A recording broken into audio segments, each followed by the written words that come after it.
Hello, everybody, and welcome to Design and Adorn's Chainmail with Design and Adorn demonstration. Today, I will be demonstrating the On the Rocks necklace. On the Rocks is this beautiful pendant design. It is a simple 1-1 chain that is embellished with all these beads along the side. Lots and lots of beads. So I am going to talk about how you make the basic 1-1 for the base chain. I'll talk about how you do the wrapped loop up at the top. It's a cheater's wrap. That is what we call that one. As well as how you link the rings to the wrapped loops and then to the base chain. So this is a lot of fun. It's going to be very exciting. I am really happy to be teaching this. I am going to quickly get myself set up here, finish off the last of the items that I need to do. Let me click on this button. Where is it? Where is it? There we are. And excellent.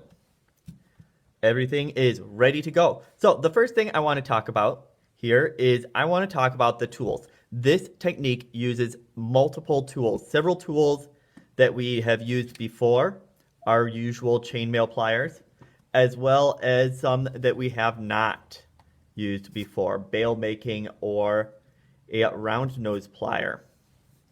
When working with chainmail, it is very important that you have a plier that is comfortable for your hands, one that you enjoy working with. These are my favorites.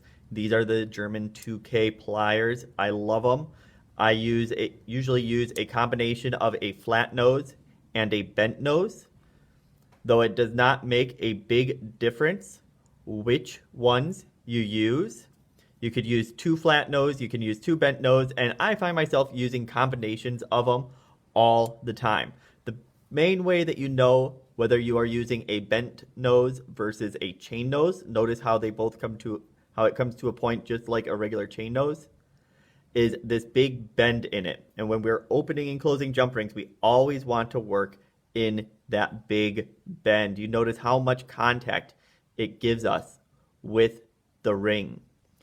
The flat nose are the other ones I love to use. I like that you can use the tip of them, that nice flat tip, to give you a good solid grip of your ring to open and close the jump rings. In addition to the flat nose and or bent nose pliers, we also will be using either a round nose or a bail making pliers. Now the directions call for a bail making pliers. If you don't have a bail making pliers, that is okay. You can also use a round nose, but the bail making plier is the best one. You notice how it has this long shaft on it that is consistent in its size. That makes sure that you are absolutely going to get the same exact size every single time on every single ring, very consistent, which is what we want the most. Next, we have the round nose. If you do not have a bail making plier, you can use a round nose. I recommend putting a Sharpie mark where you want to size your loop on the round nose. That way you can at least try to line it up and be much more consistent in your sizing with that Sharpie mark than if you had no mark at all. Notice how this comes down to in a taper from a large diameter all the way down to this tiny little point.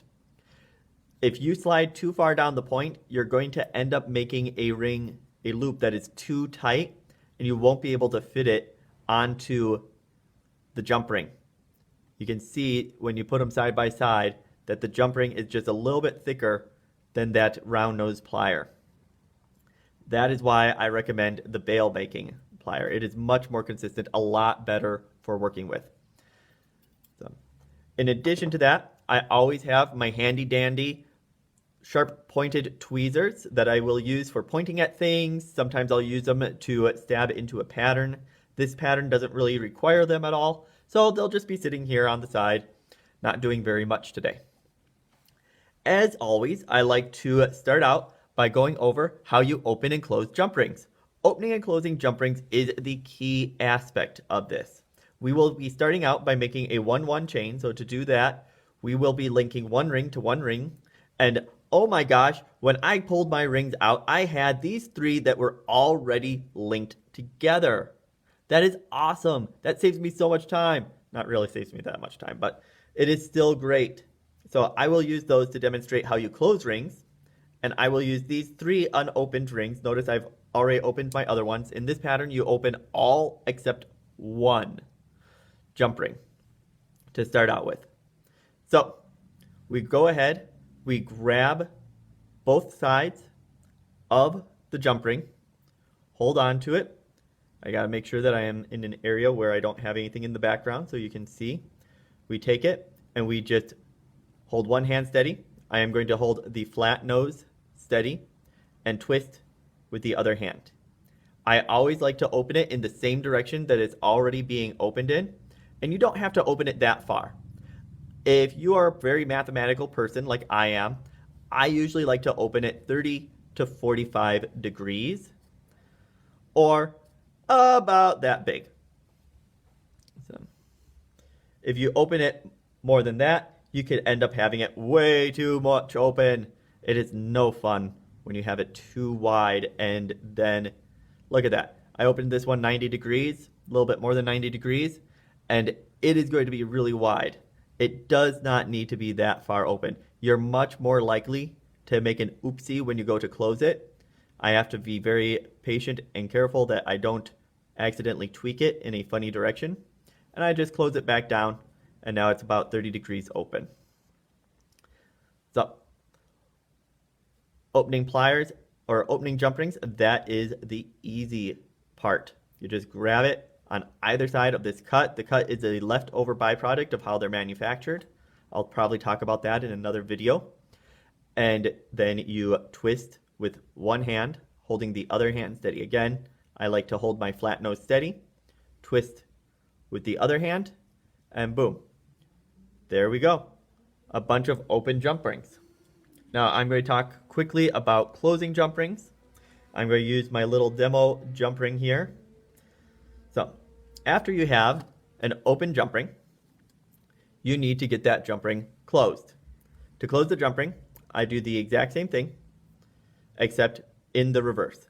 I hold one hand steady. Again, I'm going to hold my flat steady, and I am going to take the other hand and bring it up to it, and as I get it close, I can wiggle it back and forth until I line up the ends so that they are nice and straight.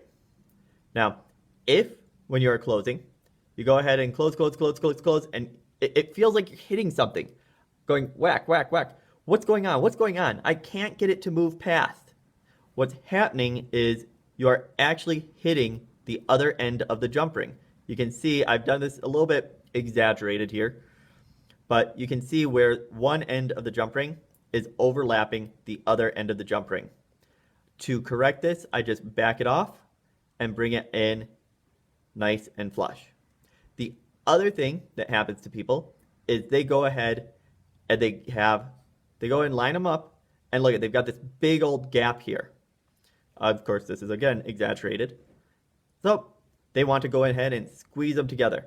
You squeeze them together and it springs back open. I don't know if you can see that. The aluminum is very flexible, but it'll spring right back open. Shift supervisor. So springs back open.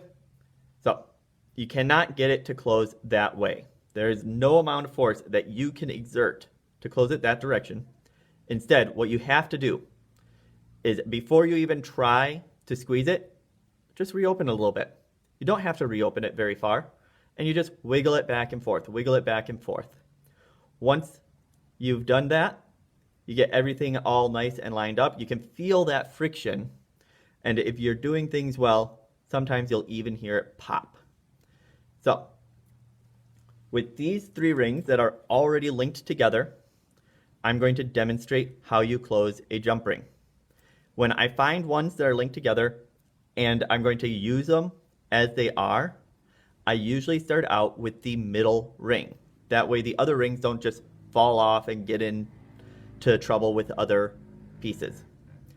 So I have grabbed it on either side of the cut and I just wiggle it back and forth. wiggle, wiggle, 1, 2, whoop, and I hit myself, wiggle, wiggle, wiggle, wiggle, check the from above, it looks good, so I let it go, and I switch to the next ring. Again, holding one hand steady, moving with the other hand, I go wiggle, wiggle, wiggle, hit. I don't know if you can hear the little pop noise that it's making, but it is making a little pop noise, and I check it from above, make sure everything is good, and there we go. And last, third one, we've got them lined up. I go ahead and wiggle it up, wiggle it down, wiggle it up, turn it, line it up, double check, make sure everything is looking good, very good, and I go ahead and set this to the side. I'm not going to set it to the side for very long. The next thing I'm going to quickly talk about are, in this pattern, we use all of these little tiny wrapped loops. So the workhorse is of course the jump rings, but we've got these head pins, tiny little 1-inch head pins. We've got the beads, 8mm sodalite beads. Well, the bead material will change depending upon which stone beads they were made from, but these are sodalite. The blue beads are the sodalite. And we've got 6mm sodalite beads. We've got these fun little teacup beads. And we have the 4mm little round beads. So the very first thing that you do when you're working on this project is you're going to build a length of 1-1 chain. To do the 1-1 chain, you do one ring into one ring, just like you see here. This little starter segment that I've got, you've got the one ring connected to one ring, connected to one ring. Next, I will pick up a new ring. I will hook it through the very last ring on the end. I will grab it on both sides, hold one hand steady as I line up, there it goes. And I always wiggle it back and forth a little bit. You notice how when I come up to close it, I overshoot it a little bit and then I come back. And that's to break the tension in the wire so that I can get everything lined up. I'm also feeling it with my thumb as I close it to check and make sure that I am getting it perfectly closed every single time. So I take my next ring, and if I want, I don't have to hook it on my work surface. I can go ahead and pick it up. I've got my one last ring sticking out, and I just hook it right onto the end. I hook it, and I start to close, close, close, close, close, close, bump, bump, bump, pass, pass, pass, pass, double check from above. Everything looks nice and smooth. There we go. Next, I grab another one.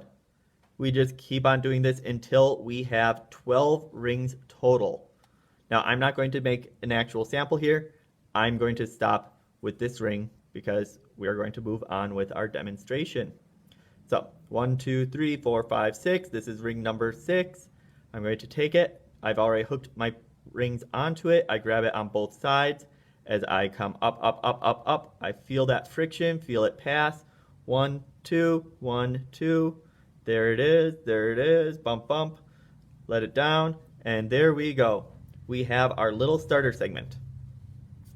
From the starter segment, we are going to connect it directly to the bail.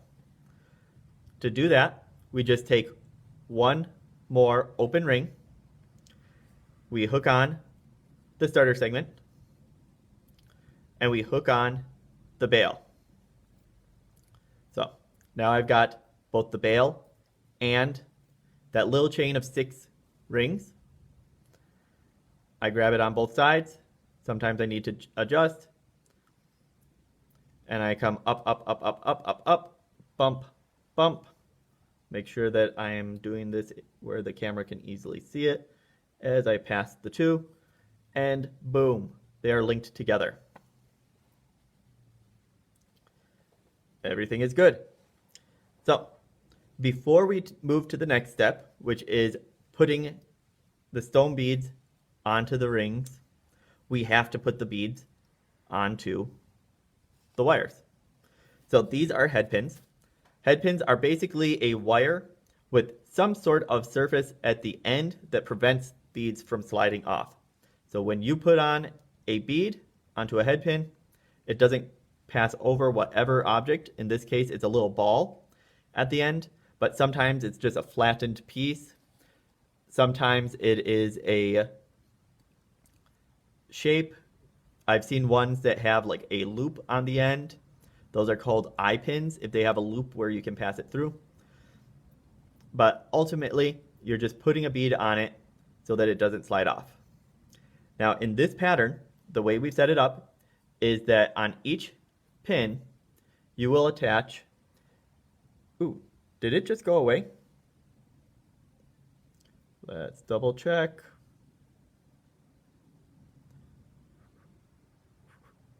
Double checking, making sure that we are still recording. It looks like yes, we are still live. Okay, that was weird. My video feed decided to go do something else. But in this pattern, we're doing one 8mm on a head pin or a 6mm and a teacup on a head pin. And I will put that combination on. 6mm, teacup, like so. And these teacup beads, they are so much fun. I absolutely love them. They're kind of hard to see against the background, which is why I'm holding it over the sodalite. But you can see they have this fun little cup. Oh, and I put them on upside down. With the teacup, goes teacup first, facing outward, so that the ball sits inside of the teacup. Then you do the 6mm bead. There we go. Just like that. And last, we have a 4mm. And the 4mm, just like the 8mm, they travel solo. Line up, there we go. And that is the arrangement for each one. Now, in order to secure these, we're going to do what is called the cheater's loop. A cheater's loop is where once you have your bead on, it doesn't matter which one you do, whether it's 8mm, 6mm, or 4mm, but we're going to grab it in our pliers.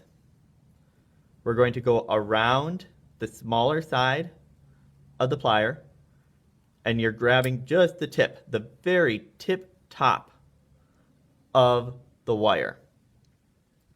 And you just pull it around, round, you adjust, and you just keep grabbing and rotating. And as it comes around, you can see here, it comes around, it just keeps wrapping around the bail making plier. So once you've got one done, we can set it to the side.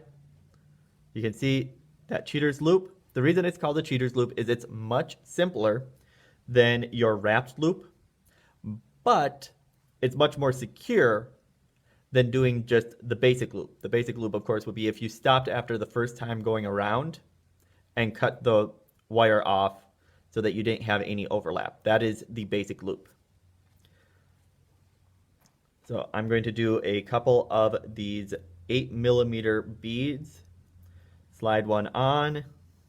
I grab it right here at the very tip. Rotate, rotate, rotate. Rotate, rotate, rotate. Rotate, rotate, rotate. Rotate, rotate, rotate.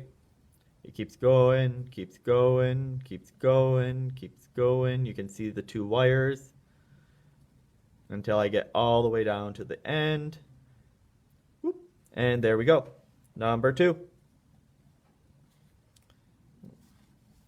And I've got plenty of these head pins. And I'm going to go ahead and do 4 of each type. So we just grab it, rotate, rotate, rotate. Again, I'm doing the 8 millimeters right now. It does not matter which ones you're actually doing. 8 millimeter, you could be doing the 4 millimeters. You could be doing the 6 millimeters with the teacup bead. It does not make a difference. All that matters is that we are going to be getting several of them. You're going to need 24 of each combination on there, whether it's a 4 millimeter or the 6 millimeter and the teacup or the 8 millimeter alone. You need 24. Next, I'm going to do the 6 millimeter. I start out with the teacup. The teacup goes, and again, notice how it is sticking out there, pointing outward so that inside of this cup, the little ball at the end can sit. Then I'm going to take a 6 millimeter bead, slide on the 6 millimeter bead, and I go ahead and, slides off the end. Start out at the end and just wrap, wrap, wrap, wrap, wrap, wrap, wrap, wrap, wrap, wrap, wrap, wrap, wrap, wrap, wrap, wrap, wrap, wrap, wrap, going around and around and around. And here we go. And here we go. That is our first one. So, and when you get the head pins, you may have head pins that are slightly bent or severely bent, such as this one. It does not matter. As long as you can get the bead up and over that bend, you can use it.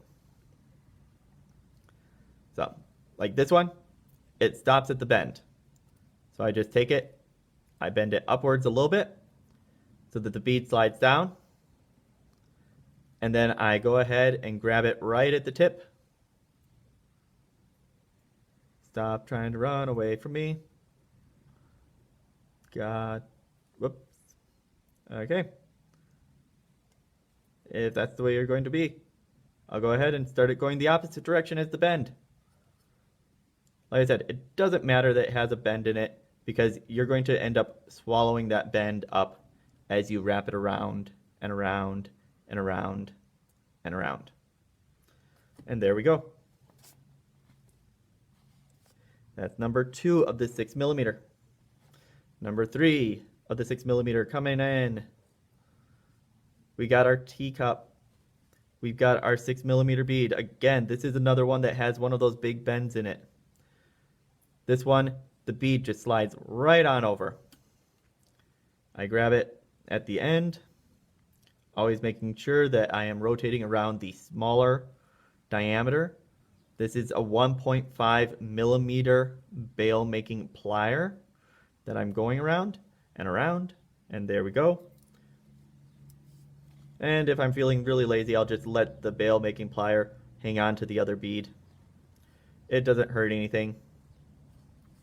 So I'll eventually run out of room if I don't take them all off, but I can go ahead and start doing my next one as I bring it around and around and around.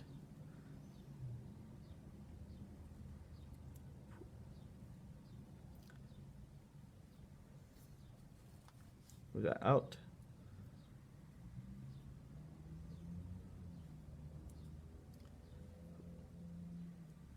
And then coming in, and there we go. We've got 4 of those. So next comes 4 of the tiny little 4 millimeter beads. And it is the same exact thing with the 4 millimeter beads. I grab it at the end, I start wrapping, going wrap, wrap, wrap, wrap, wrap, wrap, wrap, wrap, wrap. There's a certain radio host named Mike Rapp, and for some reason I think of him while I'm doing this because I think of his name as I go around and around, and I just wrap the wire. Now, with the 4mm, because it is such a smaller bead, you'll sometimes get it all the way around and end up having it come up 3 times. This one was so close, but not quite.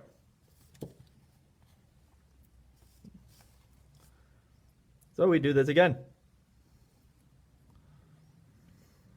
4mm bead onto the head pin, grab it with the pliers, go around, go around, go around until we wrapped once. We come around twice. We've got it. There we go. 1, 2, 3. You can see that in the picture. Slide it off. Grab our third one. Yep. Third one. Wrap, wrap, wrap, wrap, wrap. Wrap, wrap, wrap, wrap, wrap. Bring it around, bring it around, bring it around, bring it around, bring it around. That's got 2 just shy. So now if you're feeling very adventurous and you want to go ahead, what you can do is I will put my thumbnail right against the bead and I will bend backwards slightly. And what that'll do is it'll center up my wrapped loop. So it isn't something that is necessary. It's not something that's talked about in the directions. It's just something I sometimes like to do when I'm doing my loops in order to get them lined up. Put my thumb right against it, bend it back just a little bit, and boom. It just helps make for a much more polished look. Now, since I know not everybody has bail making pliers at home, for the last one, I am going to use my round nose pliers. The round nose pliers I'm doing the exact same thing. I'm putting my bead on the head pin if I can find the hole to this bead. There's the bead, head pin. And I am lining it up. I pre-measured this line on my pliers. And I go ahead and I start wrapping as close as I can to the line. And as I wrap, I stay on the line so that every time I come around, I am pushing the wire, the existing wire, down a little bit. And then just like before, I take it, bend it backwards slightly to get everything all nice and centered. There we go. That is how you do the cheater's loop. The next step in doing this project is we are going to be taking all of our little cheater loop beads and we will be putting them on a jump ring. Each jump ring will get one of each bead. A 4mm, a 6mm with a teacup, and an 8mm. And you can see here every single one. 1, 2, 3. 1, 2, 3. All the way on up. So, to do that is very simple. We grab our pliers. I always like to have the opening of the pliers be pointed upwards towards the camera in this case. And we just take our 4mm, we take one 6mm, and we take one 8mm bead. We slide them all on, and then we close that jump ring. Grab it on both sides of that cut. Notice how I'm keeping away from the beads. I'm not actually putting the beads in the jaw of the pliers. That will destroy the beads. They'll kind of get crushed. And I just close it, swing it back, swing it forth. There we go. Set it aside. I do the same thing a second time. I leave myself enough room. I have it pointing upwards. And I pick up 4mm, 6mm, 8mm. Whoops, drop my 8mm. Try it again. Grab it on both sides of the cut. Bring it up, bring it up. closing, wiggle it back and forth, double check, this one isn't quite perfect, there we go. Do another one, hold it in the pliers pointed up, 4 millimeters, 6 millimeters, 8 millimeters. Feels weird doing it so far from my head. Grab it on both sides. Close, close, close, close, close, close. Tap, tap. Wiggle, wiggle, wiggle. Double check. Wiggle again. Whoop. There we go. Set it to the side. One last one.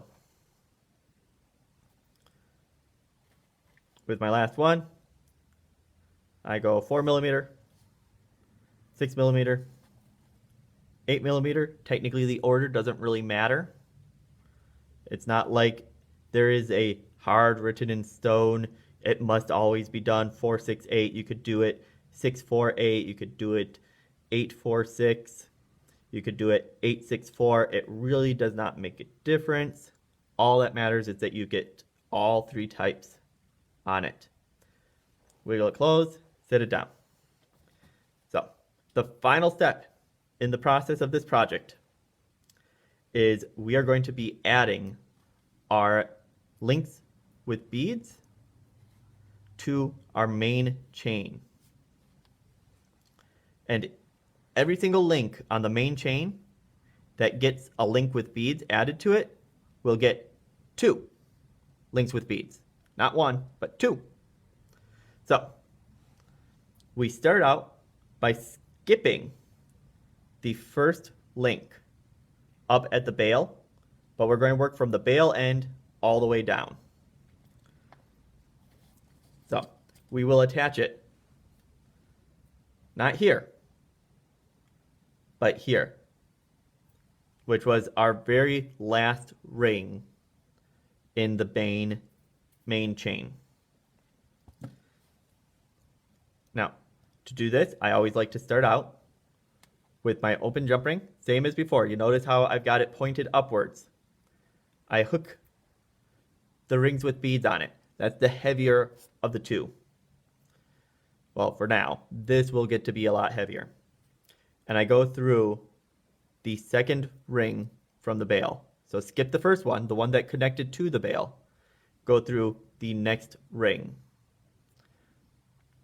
And I go ahead and close it. Close it, close it, close it. Slight pop, there we go. There we are. With the second ring, I will be attaching it to the opposite side. So, you can see here, I've got my first ring over on this side of the jump ring. My second ring will go on this side, the side opposite it. So, to do that, I take another open jump ring. Notice how it is hook end pointed upwards. I start out with my beads. Beads are in place. I pick up this one. I can see, oh, I've got my one end here. I go ahead and hook the other end on the opposite side. I can double check that. There should be a chain hanging off in between them and the bail on the opposite side in between them. That looks perfect. That is just the way I want it. And I go ahead and let go and I close. So as I repeat the process all the way down the length, I will grab an open jump ring, hook end pointed up, slide on my jump ring with beads, take my chain, go to the next ring heading towards the bottom. So next ring down. I go through that ring on one side, close the jump ring, close, close, close, close, close, wiggle, wiggle. There we go. Flip it to the other side. It actually doesn't matter if I flip it or not, because I have to set it down anyways. Pick it back up. So I've got my bead over on this side, so I need my other bead on the opposite side. And I close it up. Close, close, close, close, close. Pop. Whoop. Pop. There it is. Line everything up. Very good. And I will just keep doing that, working from the bail all the way down until I fill the whole thing up with these dangling, jangling stone beads. That is how you do the On the Rock pendant. We do have kits available for this on our website. I hope that you all are having fun with chainmail, as much fun as I have. I think that this is a great project. I did have a couple of questions come up. I will quickly respond to those right now. I'll also type up a response after the show. But I need that tool. Can I call and buy? You should be able to get the tool from our website. I don't know if we are taking phone orders at this time, but it should be available online, and we can get that shipped out to you today. The next one is, what is the tool called again? So the main tool, the one that I recommend, that I believe everyone is talking about, we've of course got our bent chain nose pliers, our flat nose chain nose pliers, my sharp pointed tweezers that I use to point at things and stab things, and sometimes I stab my finger with them when I'm not paying close attention. Don't do that. We also have the round nose pliers if you do not have what is called a bail making plier. The bail making plier is my preferred tool for making these bails. It gives you really consistent sizing. As you can see, this nice long straight shaft is perfect for getting the correct size. It is such a great tool for the job, and I definitely recommend it. I don't usually recommend tools that are one-purpose tools, but this is one of the most excellent tools for this job. Well, I hope everybody had fun today. I hope everybody has fun doing their chainmail. Once you complete a project, please post it to our webpage. Tell us what a great time you're having. We hope everyone is staying safe, keeping well, and I hope you have a good time. I'll see you next week. Goodbye.